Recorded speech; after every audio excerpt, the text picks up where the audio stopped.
नमस्कार. मराठी रेसिपीजमध्ये तुमचं परत एकदा खूप खूप स्वागत आहे.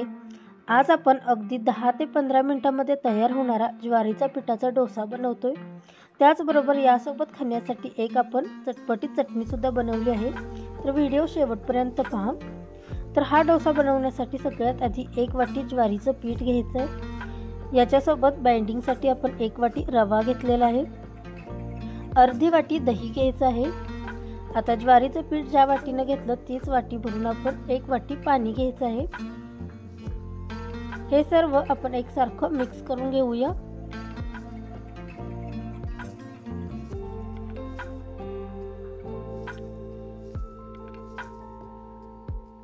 हे मिश्रण आपलं तयार झालेलं आहे. आता झाकण लावून याला थोड्या वेळासाठी बाजूला ठेवूया.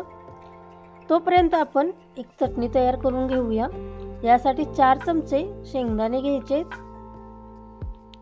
2 चमचे डाळ घ्यायची,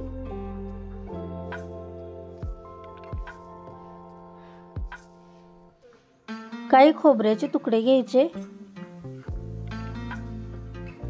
यानंतर 1-2 तुकडे आलं आणि 4 ते 5 लसूण पाकळ्या घ्यायच्या, 1 हिरवी मिरची घालूया, 2-3 ते चमचे पाणी घालायचं, थोडीशी कोथिंबीर आणि चवीनुसार मीठ घालायचं आणि हे मिक्सरला बारीक वाटून घेऊया. इथे आपली चटणी वाटून झाली आहे. एका बाउलमध्ये आपण काढून घेऊया. आता या चटणीसाठी आपण एक तडका तयार करून घ्यायचा आहे. यासाठी तडका पॅनमध्ये 2 चमचे तेल गरम करून घ्या. यामध्ये 1 चमचा उडीद डाळ घालायची. डाळ एक 5 ते 10 सेकंद भाजून घ्यायची. यानंतर यामध्ये डाळ घालायची. 1 चमचा डाळ इथे मी घातलेली आहेत.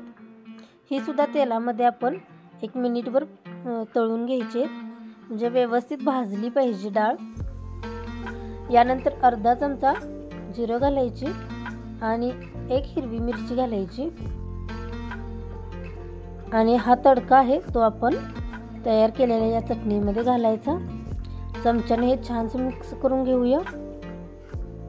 आपली इथे ही चटपटीत अशी चटणी तयार झाली आहे. आपलं हे मिश्रण सुद्धा व्यवस्थित भिजलेलं आहे, परंतु थोडंसं घट्ट वाटतंय, तर आपण यामध्ये आणखी अर्धी वाटी पाणी घालायचं. हे एकसारखं मिक्स करून घ्या.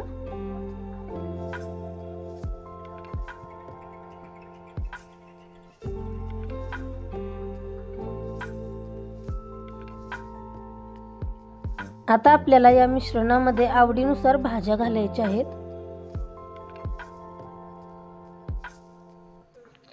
तर यामध्ये 1 बारीक कट केलेली शिमला मिरची, 1 टोमॅटो आणि 1 बारीक कट केलेला कांदा घालायचा. हे सर्व व्यवस्थित मिक्स करूया.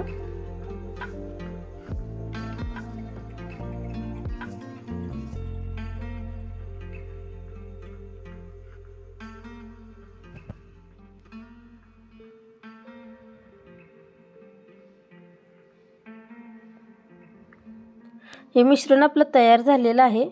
यामध्ये चवीनुसार मीठ घालायचं. अर्धा चमचा मीठ घातले. यानंतर पाव चमचा बेकिंग सोडा घालायचा. हे सुद्धा यामध्ये आपण छान मिक्स करूया. यानंतर इकडे एक पॅन मी गरम करून घेतलाय. यावरती 1 पळी भरून हे मिश्रण आपण घालायचं आणि डोश्यासारखं हे असं पातळ पसरवून घ्यायचं.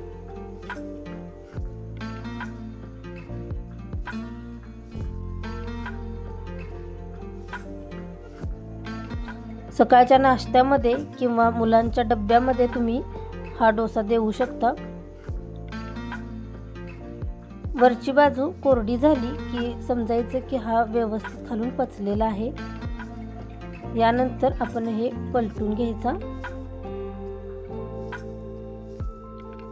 दोन्ही बाजूनी आलटून पालटून हा डोसा आपल्याला भाजायचा आहे. रवा घातल्यामुळे किती छान पद्धतीने याला जाळी सुटली तुम्ही बघू शकताय।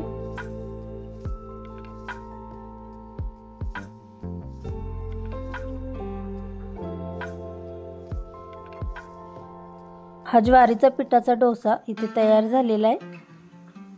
अशाच पद्धतीनं बाकीचे डोसे सुद्धा मी तयार करून घेते। तर हा खमंग नाश्ता तयार झालेला आहे। ही रेसिपी तुम्हाला कशी वाटली हे कमेंटमध्ये सांगा। त्याचबरोबर आपल्या मराठी रेसिपीज चॅनलला अजून सबस्क्राईब केलं नसेल तर सबस्क्राईब करा आणि पुढे जे बेल आयकॉन आहे तिथे सुद्धा क्लिक करा।